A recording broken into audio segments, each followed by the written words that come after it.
பார்த்தேன். ஏதோ ராத்திரி சிவராத்திரின்னு சொல்லிட்டு ஒரு ராத்திரி நடந்துச்சு. அதுக்கு சில கூட்டங்கள்லாம் போய் சேர்ந்துச்சு.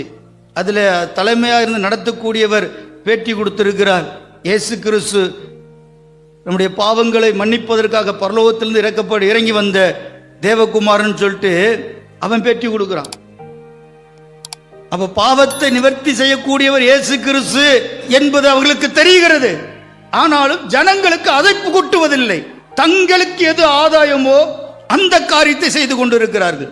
தங்களுக்கு எது லாபம் தரக்கூடியதா இருக்கிறதோ, ஜனங்கள்டிருந்து லாபங்கள் வரக்கூடியதா இருக்கிறதோ அவைகளை இன்றைக்கு செய்து ஆதாயம் பார்த்து கொண்டிருக்கிறார்கள்.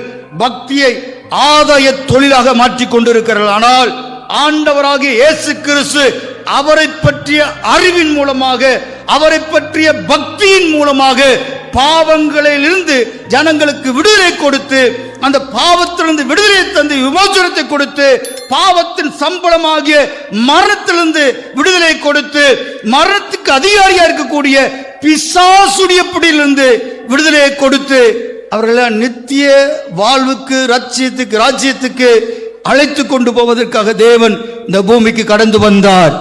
வந்தவர் தம்மை பலியாக ஒப்பு கொடுத்தார், பரிசுத்த பலியாக ஒப்பு கொடுத்தார். பலியான